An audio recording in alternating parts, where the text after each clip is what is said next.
Caitlin Clark creates WNBA ratings tug-of-war as CBS. NBC tout dueling viewership records. Clark's Fever keep producing huge audiences, leaving networks to fight over how the records are counted. Caitlin Clark's popularity has reached a new level. It's no longer noteworthy simply because she delivers another massive television audience.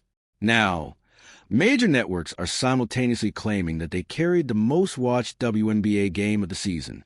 Of course, both games included Clark and the Indiana Fever. CBS Sports announced Tuesday that the July 18 game between the Indiana Fever and New York Liberty averaged 2.579 million viewers and peaked at just over 3 million.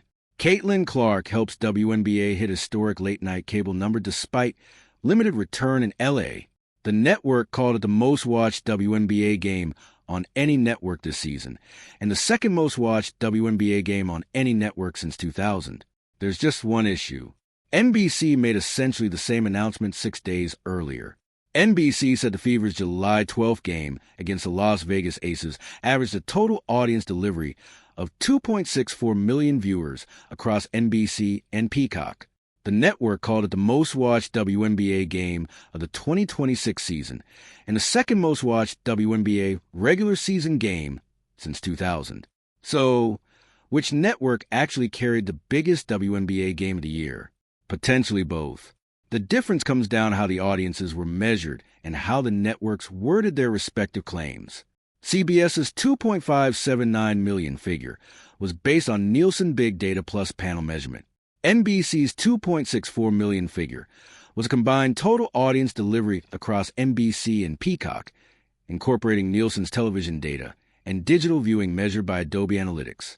In other words, CBS is claiming the most-watched WNBA game on an individual television network. NBC is claiming the largest combined audience across its broadcast and streaming platforms. The NBC total topped the CBS number by only 61,000 viewers, a difference of approximately 2.4%.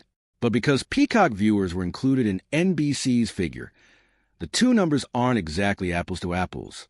Sports Media Watch reported the NBC linear audience at 2.46 million, with the rest of the total audience delivery coming from streaming measured by Adobe Analytics.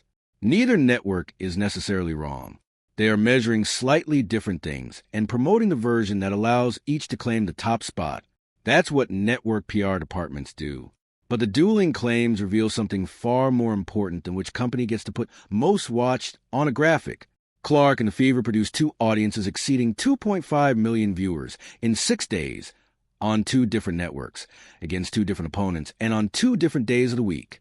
The July 12 Fever Aces game, which was played on a Sunday, averaged 2.64 million viewers and peaked at 2.8 million, despite tipping off at 9 p.m. Eastern Time and ending after 11 p.m. Indiana won the game, 109-75. 6 days later, Fever Liberty averaged 2.579 million and drew more than 3 million viewers at its peak on a Saturday night. CBS now owns the two largest reported Nielsen-measured single-network WNBA audiences of the season. The previous leader was a June 6 matchup between the same two teams, which averaged 2.557 million viewers. The rematch didn't merely approach that audience. It surpassed it. That also means that Clark might have helped create another must-see WNBA rivalry. Her games against Angel Reese-led teams have always drawn well, but now it appears that fans like to watch her face the New York Liberty, too.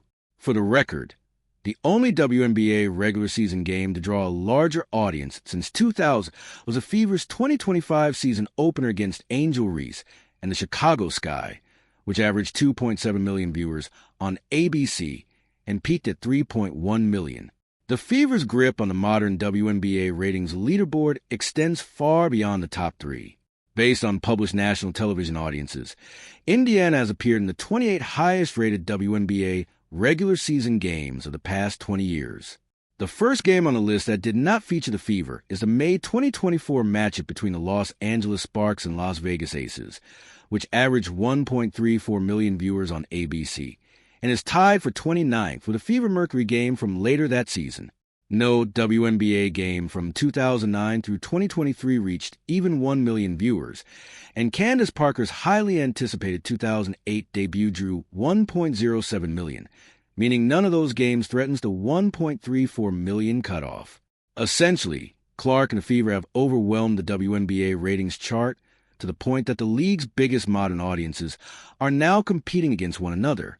The biggest question surrounding a Caitlin Clark-driven television rating is no longer whether it sets some kind of record, it's which network gets to claim it.